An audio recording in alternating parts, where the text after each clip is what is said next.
నమస్తే. మన గాంధీగిరి వార్తలకు స్వాగతం. రామగుండం పారిశ్రామిక ప్రాంత రౌండప్. ఈరోజు గాంధీగిరి అందిస్తున్న ప్రత్యేక వార్తలు చదువుతున్నది దయానంద్ గాంధీ. వార్తల్లోని ముఖ్యాంశాలు. ప్రజలను కలుస్తూ సమస్యలకు ఎమ్మెల్యే మక్కాన్ సింగ్ పరిష్కారం. మాజీ MLA Korakanti Chander fire. Press క్లబ్లో మొఘల్ పహాడ్ ప్రజల ప్రెస్ మీట్. ఐఎఫ్టి ముఖ్యుల సమావేశము. వివరాలు.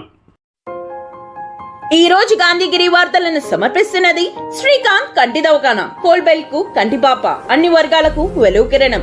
డాక్టర్ శ్రీకాంత్ సారథ్యంలో వైద్య సేవల్లో శ్రీకాంత్ కంటి దవాఖానా. ఏప్రిల్ 15 నుండి ప్రతి గురువారం ఉచిత వైద్య నేత్ర శిబిరం. కంటి పొరకు ఆపరేషన్ 5,000 రూపాయలకే చేయబడును. లక్కం భిక్షపతి కార్యనిర్వహణలో శ్రీకాంత్ కంటి దవాఖానా. Laxminagar, Godavarikhani. Phone number 8074911632.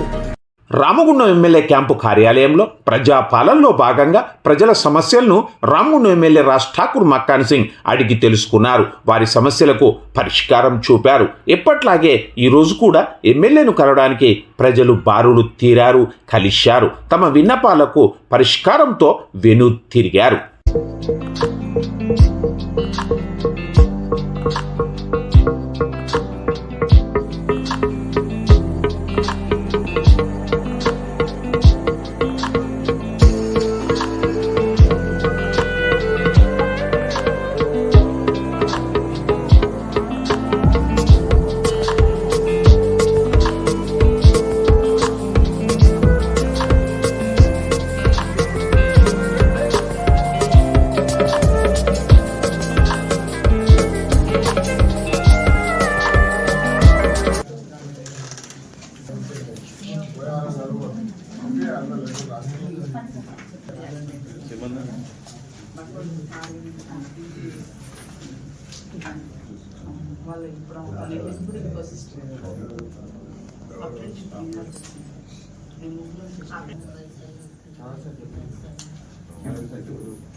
You are great.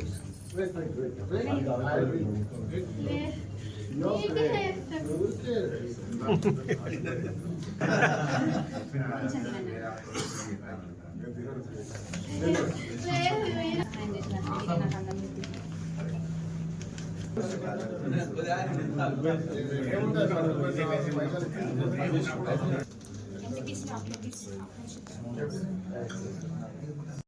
Ramagundam మాజీ ఎమ్మెల్యే కోరుకంటి చందర్ నివాసంలో బీఆర్ఎస్ తాజా మాజీ కార్పొరేటర్లకు, ఎంపీటీసీలకు అభినందన సత్కార కార్యక్రమాన్ని మాజీ ఎమ్మెల్యే కోరుకంటి చందర్ ఈరోజు నిర్వహించారు.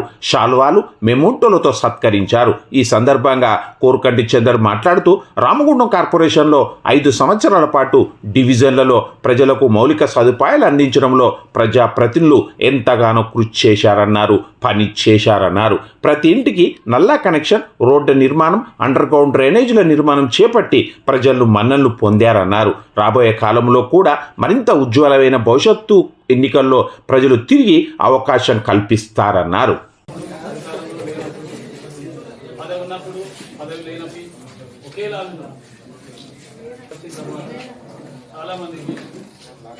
ప్రజాప్రతినిధిగా, ఎమ్మెల్యేగా మన అందరినీ దీపాలు ఇచ్చి అభివృద్ధి చేసి గెలిపించి అందరికి వెన్నదండగా ఉన్న చంద్రన్నకు చిరు సత్కారం. ఆత్మీయంగా పార్టీ పక్షాన వారికి ఇదే విధంగా అందరితో ప్రేమాభిమానంతో ఉండాలన్న భగవంతుడు ఆయన ఆజ్ఞలు ఉండాలని కోరుకుంటూ ధన్యవాదాలు. జై తెలంగాణ. జై తెలంగాణ. చంద్రన్న నాయకత్వం, కేసీఆర్ నాయకత్వం, కేటీఆర్ నాయకత్వం, ఈశ్వరన్న నాయకత్వం. జై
ప్రశ్నించే గొంతు నొక్కడమేనా ఎన్టీపీసీ యాజమాన్యం చేపట్టిన పర్యావరణ ప్రజాభిప్రాయ సేకరణ అర్థమని, దీనికి రాష్ట్ర ప్రభుత్వం వత్తాసు పలుకుతూ ఉందని, ఇది వరకు జరిగిన అన్యాయమే మళ్ళీ మాకు ఇప్పుడు అన్యాయం జరుగుతూ ఉందని 1000 కుటుంబాలున్న రామగుండం ఎన్టీపీసీ ప్రభావిత గ్రామం మొగల్ పహాడ్ గ్రామ ప్రజలు అన్నారు. గోదావరిఖండ్ ప్రెస్ క్లబ్లో ఈరోజు జరిగిన ప్రెస్ మీట్లో వారు మాట్లాడారు. ఈ ప్రెస్ మీట్లో చిలక ప్రసాద్, రాజేశం, పోలాని శ్రీనివాస్, నామన మల్లేష్, మల్లయ్య, నర్సయ్య తదితరులు ఉన్నారు. కానీ నేటి వరకు కూడా ఎలాంటి ఉద్యోగం కానీ ఉపాధి అవకాశాలు కానీ మాకు కల్పించలేకపోయింది.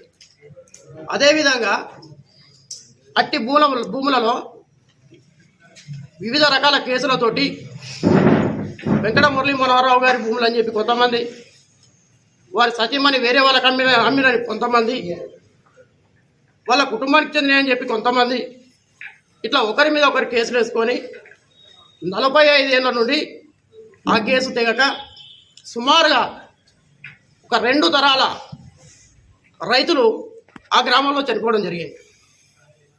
ఇంతో అంతో తెలిసిన వ్యక్తులు ఏంటంటే ఇప్పుడు మేమే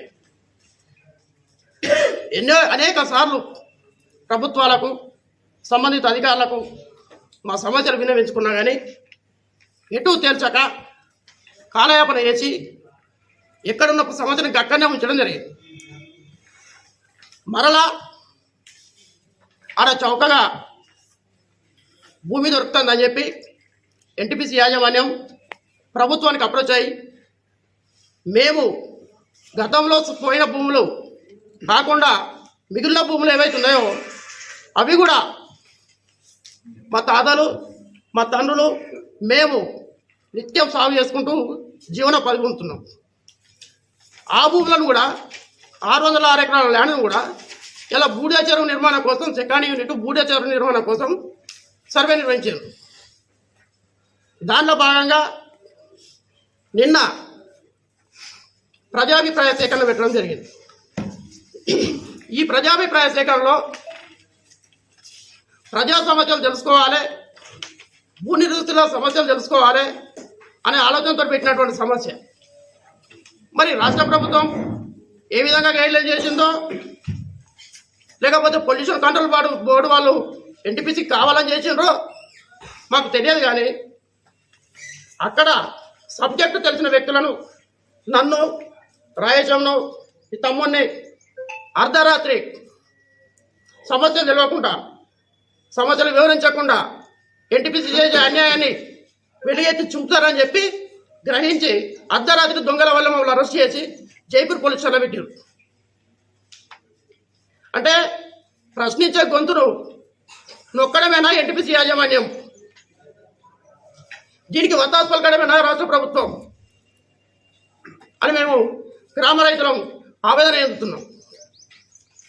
గౌరవ కలెక్టర్ గారు కావచ్చు, రాష్ట్ర ప్రభుత్వం కావచ్చు, శాసనసభ్యులకు కూడా మేము మరొకసారి తెలియజేసేది ఏంటంటే, అయ్యా మీరు భూసేకరణ చేస్తున్నారు కదా, రేపు 31వ తారీఖు మళ్ళా మొగల్పాడు గ్రామ శివార్లో గ్రామసభ నిర్వహిస్తున్నారు కదా, మీరు ఏ ఉద్దేశంతో నిర్వహిస్తున్నారో ఒకసారి బహిరంగంగా చెప్పాల్సిన అవసరం ఉంది. మరి రైతులకు ఏ న్యాయం చేస్తున్నారు? గతంలో అయినటువంటి భూములకు జరిగిన అన్యాయమే ఇప్పుడు జరుగుతుందా? మేము సుమారు 250 ఎకరాల భూమిని సాగులో చేసుకున్నాము. ఈ 250 ఎకరాల భూమి సాగులో ఉన్నాము. కొంతమంది గ్రామ రైతులు ఆరోగ్యంగా లేకపోవడమో, ఆర్థికంగా లేకపోవడం వల్ల ఈ సంవత్సరం చేయలేకపోతే వాళ్ళ పేర్లు కూడా రాలే. వాళ్ళ పేర్లు కూడా ఎక్కించి ఆర్వార్లో ఎక్కించి మమ్మల్ని పట్టాలుగా మాకు చూపించి ఆ తర్వాత భూసేకరణ చేయాలని చెప్పి ఈ సందర్భంగా మేము కలెక్టర్ గారికి తెలియజేస్తున్నాం. మా విలేజ్ మొగల్పాడు గ్రామం, అంతరా మండలం. మాకు 1982లో అక్కడ యాష్ ప్యాండు నిర్మించి అక్కడి నుంచి మా భూమిని తీసుకొని మా ఇంట్లో మమ్మల్ని అక్కడి నుంచి డైవర్ట్ చేసారు, వెళ్ళగొడితే మేము ఇండ్లు కూలగొట్టుకొని గొడ్లు గోదలు అమ్ముకొని వ్యవసాయం బంద్ చేసి అక్కడ నుంచి మళ్ళీ మేము కొత్తగా నిర్మించుకున్న జాగాలకు వచ్చి కేవలం ఇండ్లు కట్టుకున్నాం తప్ప వేరేం లేదు. మా పిల్లలకు నౌకర్లు ఇస్తున్నారు. తల్లిదండ్రులు ముసలు అయిపోతే పిల్లలకు నౌకరిస్తున్నారు. నౌకర్లు ఇవ్వలేదు, ఉపాధి కల్పించలేదు. అందరికీ నౌకర్లు ఇస్తాను. లాండ్ లిస్ట్ కూడా ఇచ్చారు. లాండ్ లిస్ట్లో మేము అందరం పోయి ఇంటర్వ్యూ రాస్తే ఎవరైతే డబ్బులు ఇస్తే డబ్బులు ఇచ్చిన వాళ్ళకి ఇచ్చారు తప్ప 30 మంది 40 మంది ఉన్నాం మేము ఊర్లో. 30-40 మందికి నలుగురికి ఇచ్చారు మా ఊరు నుంచి నౌకర్లు. 30 మందికి నౌకర్లు రాలేదు. మాకు అందరు లాండ్ లిస్ట్ ఉన్నది. అదే విషయము. ఇప్పుడు తర్వాత అదే ఏమైందంటే అట్లా ఆ రోజు 40 సంవత్సరాలు అవుతుంది ఇంతవరకు ఎన్టీపీసీ వాళ్ళు రూపాయలు కొంటే పోయి కోట్లు వేసింది తప్ప మాకు పైసలు ఇవ్వాలి. మా భూములేమో తీసుకొని చేతనైంది, మాకు డబ్బులు ఇవ్వడానికి చేతకాలి. కోట్లు వేసారు. మా భూములు తీసుకున్నప్పుడేమో నౌకర్లు పోలే వాళ్ళకి. మాకు రూపాయలు ఇచ్చే వరకు నౌకర్లు పోతాయి వాళ్ళకు. నౌకర్లు ఎందుకు పోతాయి వాళ్ళకి? ఎన్టీపీసీ నౌకర్లు నాకు డబ్బులు ఇచ్చడానికి, రైతుకు డబ్బులు ఇచ్చడానికి ఏమో చేతకాలే. కోట్ల డబ్బులు వేసారు, మా భూములు మాత్రం తీసుకున్నారు. ఇది అన్యాయం జరిగింది. నౌకర్లు ఇవ్వలేదు, మాకు ఉపాధి కల్పించలేదు, మాకు డబ్బులు ఇవ్వలేదు. మమ్మల్ని జల్ల కొడితే గొడ్డు గోదను అమ్ముకొని ఇండ్లు పూలు కొట్టుకొని వచ్చి కేవలం గుడిసెలు వేసుకొని బతుకుతున్నాం. 45 సంవత్సరాలు అవుతుంది ఇప్పటి వరకు. 556 ఎకరాల భూమి తీసుకున్నారు. ఇంతవరకు రూపాయి రాలేదు. అది భూము మిగిలి భూము ఇప్పుడు 606 ఎకరాలు ఉన్నాయి. 606 ఎకరాల భూమిని కూడా ఇప్పుడు మళ్ళా మేము తీసుకుంటామని మళ్ళీ వచ్చారు. మళ్ళీ ఏం చేశారంటే కలెక్టర్ గారు, ఆర్డీఓ, ఎంఆర్ఓ, ఎన్టీపీసీ డిపార్ట్మెంట్లు అంతా ఒకటే కమిట్మెంట్ అయ్యి మా భూములు సర్వే చేస్తున్నారు, జరుపుతారు. మేము అక్కడ ఉన్నాం కాబట్టి వాళ్ళని ఆపినాం. మేము కలెక్టర్ గారిని ఆపినాం డైరెక్ట్. కలెక్టర్ గారు ఏంది సార్ మా భూములు ఎందుకు సర్వే చేస్తున్నారంటే ఎన్టీపీసీ తీసుకుంటుంది యాష్ పాయింట్ కోసం. యాష్ పాయింట్ కోసం తీసుకుంటే మీరు మీటింగ్ పెట్టుకుంటారు, మీరు అన్ని చేస్తారు, కానీ మా రైతులతో పని లేదు మీకు అని చెప్పి ఆపిన వాళ్ళు ఆగి రైతులను కాదనలేకపోయిండు కలెక్టర్ గారు. వస్తా చెప్పాలంటే ఆ కలెక్టర్ గారు వేసి మీకు మాట ఇస్తామని చెప్పాడు. ఆర్డీఓ మన ఎక్కడికి అందరుగా ఎంఆర్ఓ ఆఫీస్ దగ్గరికి అందరూ పిలిపించిన తర్వాత మేము అందరం పోయిన తర్వాత రైతులు, మా ఆడలు, పిల్లలు అందరూ వచ్చారు. మీటింగ్ జరిగింది. మీరు మీటింగ్ చేసుకుంటారు, మా భూములు తీసుకుంటారు, మా పైసలేమో కోట్లు ఎత్తారు, మా భూములేమో ఇలా మాకు గుంజుకుంటారు. మేము వ్యవసాయం చేసుకుని బతుకుతాం సార్, దయచేసి మమ్మల్ని వదిలిపెట్టండి. మా భూములకు పైసలు రాలేదు, 45 సంవత్సరాలు అవుతుంది. మా తల్లులు చచ్చిపోయారు, మా తాతలు చచ్చిపోయారు. మేమన్నా కనీసం ఆ భూములు వేసుకొని పోతాం సార్. మాకు నౌకర్లు ఇస్తారు, మా నౌకర్లు కూడా ఇవ్వలేదు సార్ అని అన్నాం. అంటే మేము నౌకర్లు కాదు ఏదైనా మీకు లాండ్ లిస్ట్ కల్పిస్తాము, మీకు నౌకర్లు ఇప్పిస్తాము, పైసలు మీకే ఇప్పిస్తామని చెప్పి కలెక్టర్ గారు మొన్న మాకు హామీ ఇచ్చింది. హామీ ఇస్తే అది సర్వే జరగని చెప్పి సర్వే ఆపిన తర్వాత మాకు హామీ ఇచ్చారు. అది తప్పించుకున్నారు వాళ్ళు. మళ్ళీ తప్పించుకొని నిన్న మమ్మలను ప్రజా అభిప్రాయ సేకరణ అంటే ప్రజలతోని అభిప్రాయం తీసుకొని, రైతులతోని అభిప్రాయం తీసుకొని సేకరణ చేస్తాన్న మనుషులు ప్రజలను కొంటే అరెస్ట్ చేసిన తర్వాత ఎవరితో ప్రజా మీటింగ్ పెట్టిన వాళ్ళు, ఎవరితో ప్రజా సేకరణ చేసారు, ఎవరికి మాట ఇచ్చారు వాళ్ళు, ఎవరితో మీటింగ్ పెట్టిన వాళ్ళు. మమ్మల్ని ఉంటే అందరిని అరెస్ట్ చేసిన తర్వాత మా రైతుల భూములేమో కావాలి, రైతులనేమో అరెస్ట్ చేసిన తర్వాత మేమేమైనా మాట్లాడతాం అక్కడ. మిమ్మల్ని అందరినీ అరెస్ట్ చేసిన తర్వాత ఎక్కడ పోలీస్ స్టేషన్ మార్చిరు, జిల్లాలు మార్చిరు. మమ్మల్ని ఇక్కడ లోకల్ ఉంటే లొల్లు అయితే అని చెప్పి జిల్లాలు మార్చిరు. అక్కడ వేసిరు, జైపూర్ పోలీస్ స్టేషన్ వేసిరు. అట్లా సార్ ఇబ్బంది అవుతుంది. ఈ రోజు మా పిల్లలు భయపడ్డారు, మా రైతులు, మా భార్యలు భయపడ్డారు, మా రైతులు భయపడ్డారు. కొంతమంది మీటింగ్కే రాలి, కొంతమంది మీటింగ్ కూడా రానియలే. వాళ్ళు మీటింగ్ కూడా రానియలే. అన్ని జేబులు, కట్టర్లు ఇవన్నీ అన్ని చెక్ చేసి పేపర్లు అది ఇది ఒక కొద్ది ఇబ్బంది పెట్టిరా, బాగా ఇబ్బంది పెట్టిరు. ప్రజాభిప్రాయ సేకరణ అంటే ప్రజలతోని మా భూములు కావాలి, మా రైతుల భూములు కావాలి. మా రైతులను మీటింగ్ రానియలేదు, మా రైతులను అరెస్ట్ చేసిరు. ఏంటి కారణం? ఎవరితో మీటింగ్ పెట్టుకున్నారు వాళ్ళు? సార్ మీరు దయచేసి మీరు గమనించండి. మీరు తెలిసిన వాళ్ళు, బాగా అన్ని రకాల తెలిసిన వాళ్ళు. మా రైతులకు ఉన్న ఇబ్బందులు మేము చెప్తున్నాం. మమ్మల్ని నిన్న అరెస్టులో కారణము మా రైతులను ఇబ్బంది పెట్టడము, మమ్మల్ని ఇంత హింస పెట్టడం. ఆ రోజు మాకు భూములు తీసుకోవడానికి కోసమేమో మేము కావాలి రైతులం. ఈరోజు భూములు తీసుకునేటప్పుడు మాతోని ప్రజాభిప్రాయ సేకరణ పెట్టి మమ్మల్ని హింస పెట్టిండ్రు. మమ్మల్ని ఆ మీటింగ్ రానియలేదు, మమ్మల్ని ఇబ్బంది పెట్టిర్రు. మేమంతా భయభ్రాంతులు అయిపోయినాం. కొంతమంది సార్ మేము పెద్ద మనుషులము, మేము పేపర్లు ఉన్నోళ్ళము. మా దగ్గర కొంచెం ఫైల్స్ ఉన్నాయి. మా 1970 నుంచి మా దగ్గర ఫైల్స్ ఉన్నాయి. ఆ ఫైళ్లను అవన్నీ మేము కలెక్టర్ గారికి, ఆర్డీఓకు, ఎంఆర్ఓకు, మన ఎన్టీపీసీకి అందరికి మేము ఇచ్చినాం. కాబట్టి మమ్మల్ని వీళ్ళన్నిటికీ అంతే సరిగా మీటింగ్ జరగనివ్వరు అని చెప్పి మమ్మల్ని అందరూ అరెస్ట్ చేసి మా ఊరంతా భయపడిపోయింది, భయభ్రాంతులు అయిపోయింది సార్. దానికి కార్మికుల జీవితాలతో సింగరేణి విజిలెన్స్ చెలగాట మాడుతూ ఉందని ఐఎఫ్టి రాష్ట్ర అధ్యక్షుడు ఐ కృష్ణ అన్నారు. ఈరోజు ఐఎఫ్టి గోదావరి లోయ బొగ్గుగని కార్మిక సంఘం ముఖ్యుల సమావేశం గోదావరికని ఐఎఫ్టి కార్యాలయంలో జరిగింది.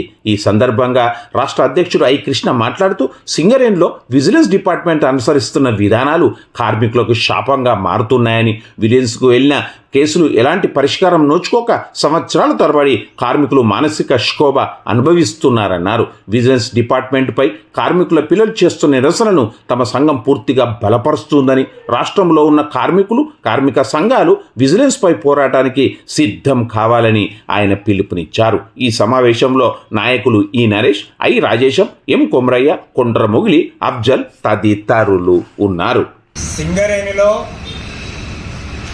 పనిచేస్తున్నటువంటి విజిలెన్స్ డిపార్ట్మెంట్ పేరు వింటేనే ఇవాళ కార్మికులు హడలిపోతున్నటువంటి పరిస్థితి. కార్మికుడి వైపు నుంచి కార్మిక వారసులు ఇవాళ ఉద్యోగ ఎంపికలో అపాయింట్మెంట్ కావడానికి జరిగేటువంటి సందర్భంలో వారి తండ్రులు పనిచేసిన కాలంలో నమోదైన పేర్లలో జరిగినటువంటి అవకతవకల్ని దృష్టిలో పెట్టుకొని ఇవాళ సింగరేణిలో పనిచేస్తున్నటువంటి పర్సనల్ డిపార్ట్మెంట్ అధికారులు ఆ కార్మికుడి ఫైల్ను ఇవాళ విజిలెన్స్కి పంపిస్తారు. విజిలెన్స్కు ఆ కార్మికుడి ఫైల్ పోయిందంటే మళ్ళీ అది తిరిగి వచ్చేది కానీ ఎంత సమయం పడుతుందో కానీ ఇవాళ తెలవనటువంటి పరిస్థితి. ఒక రకంగా ఇది కార్మికులకు ఇవాళ శాపంగా మారినటువంటి పరిస్థితి. మారు పేర్ల విషయంలో అదే జరుగుతుంది. మామూలుగా కార్మికుల మీద ఇవాళ ఏమాత్రం కూడా చిన్న పొరపాట్లు ఏది జరిగినా కూడా ఇవాళ విజిలెన్స్ ఎంక్వైరీ పేరిట అనేక రకాలుగా దానిని కాలయాపన చేస్తున్నటువంటి పరిస్థితిని ఇవాళ చూస్తున్నాం. ఈ మధ్యకాలంలో 8th 9th క్లాస్కి సంబంధించినటువంటి సర్క్యులర్ తీసుకొచ్చారు, 10th పక్కన పడేసి. దాదాపు అనేక మంది కార్మికుల పిల్లలు ఇంటర్వ్యూలు అయ్యి, మెడికల్ అయ్యి, ఇక ట్రైనింగ్ పోయేటువంటి దశలో అవన్నింటినీ కూడా ఇవాళ విజిలెన్స్కి పంపడం జరిగింది. అవి ఎప్పుడు వస్తున్నాయో, అసలు వస్తాయా రావా, అవి ఏం జరుగుతుందో కూడా ఇవాళ దాని మీద సరైనటువంటి జవాబుదారీతనం ఇవాళ విజిలెన్స్ డిపార్ట్మెంట్ ఇవ్వడం లేదు. విజిలెన్స్ అధికారులను కలవడానికి ప్రయత్నం చేస్తే ఫోన్లు చేస్తే ఫోన్లలో మాట్లాడడానికి నిరాకరిస్తున్నారు. హెడ్ ఆఫీస్లో పోయి ఆ జనరల్ మేనేజర్ని కలుద్దామనుకుంటే అక్కడ కలవనియనటువంటి పరిస్థితి. ఇక కార్మికుల యొక్క పరిస్థితి ఏ రకంగా ఉంటుందో మీరు అందరూ కూడా ఆలోచించుకోవాలి. పర్సనల్ డిపార్ట్మెంట్ అధికారులకు పోయి అడిగితే మీ ఫైల్ని మేము విజిలెన్స్కి పంపినాం, విజిలెన్స్ వాళ్ళని అడగండి అంటాడు. విజిలెన్స్ ఆ గేటే ఇవాళ కార్మిక సంఘాన్ని లోపలికి పోనీయడం లేదు. కార్మికుల్ని బోలిస్తారా అని చెప్పి వాళ్ళ కార్మికులందరూ కూడా ఆలోచించాల్సినటువంటి అవసరం ఉంది. ఇవాళ ఈ డిపార్ట్మెంట్ అనేటువంటిది స్వతంత్రమైనటువంటి డిపార్ట్మెంట్ కాదు. సింగరేణిలో వివిధ డిపార్ట్మెంట్లో పనిచేస్తున్నటువంటి ఉన్నతాధికారులను తీసుకొచ్చి ఇందులో పెట్టి ఇవాళ కార్మికుల ప్రాణాలతో చెలగాటం అనేటువంటి ఒక పరిస్థితిని తీసుకొచ్చారు. కనుక సింగరేణిలో ఇవాళ తమ గోడును లేదా తమ కేసుల యొక్క పురోగతిని ఎవరిని అడగాలి, ఎవరి ద్వారా తెలుసుకోవాలి, ఇవాళ సింగరేణి యాజమాన్యం చెప్పాల్సినటువంటి అవసరం ఉంది. పోలీసుల పహారాలో ప్రజలు లేని ప్రజాభిప్రాయ సేకరణ జరిపారని, ఈ సేకరణను యాజమాన్యం రద్దు చేయాలని, మళ్లీ నిర్వహించాలని, దొంగల్ల నక్సలైట్లలాగా అర్ధరాత్రి మమ్మల్ని అరెస్టు చేశారని, ప్రతిపక్షంగా మాట్లాడే స్వేచ్ఛ మాకు లేదా అని, అధికారంలో ఉన్నవారే మాట్లాడాలా అని రామగుండం మాజీ ఎమ్మెల్యే కోరుకంటి చందర్ అన్నారు. గోదావరికన్ ప్రెస్ క్లబ్లో జరిగిన ప్రెస్ మీట్లో ఆయన మాట్లాడారు, ఫైర్ అయ్యారు. ఈ ప్రెస్ మీట్లో బీఆర్ఎస్ పార్టీ మాజీ ప్రజాప్రతినిధులు, నాయకులు ఉన్నారు. అక్కడ ఉన్నటువంటి భూమిని సేకరణ చేసి అక్కడ హాస్పాండ్ని చేర్చారు. నేను ఎమ్మెల్యేగా ఉన్నటువంటి సమయంలో అక్కడి ప్రజలందరూ కూడా మొత్తుకున్నారు. అక్కడ ఆ బూడిద మొత్తం మాకు అన్నం తింటా అంటే ప్లేట్లలోకి వస్తున్నది, నీళ్లు మొత్తము బూడిదమయం అయిపోతున్నాయి, తాగడానికి నీళ్లను కూడా ఇబ్బందిగా ఉన్నది అని అంటే మేము పాదయాత్ర చేసి పెద్దపల్లి కలెక్టర్ గారికి ఇచ్చి, అదేవిధంగా సెంట్రల్ మినిస్టర్కి ఇచ్చి, ఇక్కడ ఎన్టీపీసీ యాజమాన్యానికి ఇస్తే ఏదో ఒక కారణం చెప్పి ఆ యొక్క గ్రామాలను మీరు తరలించండి, ఇబ్బంది పడుతున్నారంటే తరలించలేదు. ఇప్పుడు మళ్ళీ 600 ఎకరాలను భూసేకరణ చేస్తూ ఉన్నారు. మరి ఇప్పుడు ఇప్పటికే ఆ పరిస్థితి ఉన్నది. రాజాపూర్ పరిస్థితి ఏంది, ఆకెనపల్లి ఆ చుట్టూ గ్రామాల పరిస్థితులు ఏంది? మరి వాళ్ళను సురక్షిత ప్రాంతాలకు తరలించాలి అని అంటే తరలించరు. మరి భూమి లేదంటే ఉన్నది ఎన్టీపీసీ యాజమాన్యం చేతిలో, కమిషనరేట్ పక్కన భూమి ఉన్నది. మరి ఆ భూమిలోనన్నా వీళ్ళు ఆ యొక్క గ్రామాలను తరలించాలి కదా. వాళ్ళు ఇచ్చినటువంటి భూమి, వాళ్ళు చేసినటువంటి త్యాగంతోనే కదా ఇలా ప్లాంట్ ఒక భారతదేశంలోనే గొప్ప ప్లాంట్ అయిపోయింది. ఇలా 6,900 మెగావాట్లను చేరుకున్నటువంటిది వాళ్ళందరి త్యాగాలతోనే కదా. మరి వాళ్లకు న్యాయం చేయకపోతే మరి ఏంది అని చెప్పేసి మేము ప్రశ్నిస్తే మమ్మల్ని అరెస్ట్ చేస్తూ ఉన్నారు. ఇదేదిక్కడి దుర్మార్గం, ఇదెక్కడి దౌర్జన్యం? ఇంత దౌర్జన్యం దుర్మార్గంతో ఏం సాధించాలని అనుకుంటున్నారు, ఏం చేయాలనుకుంటున్నారు? ఓదికు పొల్యూషన్తో పర్యావరణవేత్తలందరూ కూడా మొత్తుకుంటున్నారు. ఇక్కడ అసలు బతికే పరిస్థితి లేదు, నివాసం ఉండే పరిస్థితి లేదు. మాతంగి కాలనీ ఇప్పటికే అధ్వానమైనటువంటి పరిస్థితిలో ఉన్నది. మాకు ఇక్కడ ప్లాంట్ వద్దు అని అందరు మొత్తుకుంటుంటే మీరు అందరినీ నిర్బంధం చేసి పోలీస్ స్టేషన్లో పెట్టి కేసులు పెట్టి మీరు ప్లాంట్ నిర్మాణం చేస్తారా? ఇది ఎక్కడి న్యాయం? ఇదేనా ప్రజాస్వామ్యంలో మన రాజ్యాంగంలో పొందుపరిచినటువంటి చట్టాలను అమలు చేసేటువంటి విధానం? ఇలా భూ నిర్వాసిత గ్రామాలకు, కాంట్రాక్టు కార్మికుల కుటుంబాలకు సంబంధించి వాళ్ళకి ఏదైనా ఉపాధి చూపెట్టండి. మహిళలు ఇలా ఏ పనులు లేక ఇబ్బందులు పడుతున్నారు, వాళ్ళకు కనీసంగా ఓ స్మాల్ స్కేల్ ఇండస్ట్రీస్ అన్న పెట్టండి అని అంటే వాటి మీద తీయరు. ఏమన్నా అనేది ఉంటే ఓ స్కూళ్ళకు పోయి ఓ బెంచీలు ఇచ్చేసి, ఓ స్కూళ్ళకు పోయి టేబుల్ ఇచ్చేసి, ఒక 2 పిల్లలకు స్కూళ్ళకు పోవడానికి ఒక సైకిల్ ఇచ్చేసి మేమేదో సిఎస్ఆర్ నిధులను బాగా వెచ్చిస్తున్నామని చెప్తా ఉన్నారు. కనీసంగా ఉపాధి విషయం, ఉద్యోగం విషయంలో కాంట్రాక్ట్ కార్మికుల పిల్లలు కానీ లేకపోతే భూ నిర్వాసిత కుటుంబాల పిల్లలకు కానీ వారికి ఏమైనా ఉద్యోగాలు ఎన్ని వచ్చినాయి? ఇప్పుడు దాంట్లో పనిచేస్తున్నటువంటి పర్మనెంట్ కార్మికులు ఎంతమంది? 800 మంది. మరి కాంట్రాక్ట్ కార్మికులు 4,000 మంది. ఇంత దుర్మార్గమైనటువంటి రీతిలో ఈ ఎన్టీపీసీ యాజమాన్యం అవలంబిస్తూ ఉన్నది. దీన్ని ముక్త కంఠంతో మేమందరం కూడా ఖండించడం జరుగుతూ ఉన్నది. ఎట్టి పరిస్థితుల్లో ఇక్కడ ప్లాంట్ నెలకొల్పొద్దనేటువంటి ఆలోచన అందరిలో ఉన్నది. మేము కూడా అందరం కూడా అదే డిమాండ్ చేస్తూ ఉన్నాం.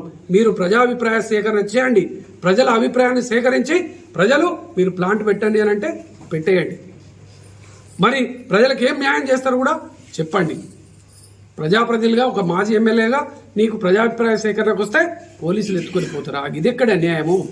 అంటే ఒక అధికార పార్టీలో ఉన్నటువంటి వాళ్ళే మాట్లాడాలనా? ఇంకెవరు మాట్లాడొద్దా? ఎవరి అభిప్రాయం చెప్పొద్దా? ప్రజాభిప్రాయ సేకరణ మళ్ళీ తప్పకుండా ఏర్పాటు చేయాలి. ఇవాళ మేము ప్రత్యేకంగా కలెక్టర్ గారికి కూడా కలిసి వినతి పత్రం ఇవ్వబోతా ఉన్నాం. తప్పకుండా దీని మీద ఈ ప్రాంతంలో ఉన్నటువంటి అన్ని పార్టీలను కలుపుకొని ఖచ్చితంగా అఖిలపక్ష కమిటీ వేస్తాం. తప్పకుండా దీని మీద పెద్ద ఎత్తున పోరాటం చేస్తాం. ఈ రోజుతోని ఇది అయిపోయిందని చెప్పేసి ఎన్టీపీసీ యాజమాన్యం సంఖ్యలు గుద్దుకుంటే నడవది. ఎట్టి పరిస్థితుల్లో దీన్ని తప్పకుండా మేము ఎట్టి పరిస్థితుల్లో ప్రజలకు న్యాయం జరిగేటువంటి విధంగా, ఈ యొక్క భూ నిర్వాసుల గ్రామాలకు న్యాయం జరిగేటువంటి విధంగా బీఆర్ఎస్ పార్టీ వారికి అండగా ఉంటుందని సందర్భంగా తెలియజేస్తా ఉన్నాం. ఇంతటితో గాంధీగిరి వార్తలు సమాప్తం. నమస్కారం.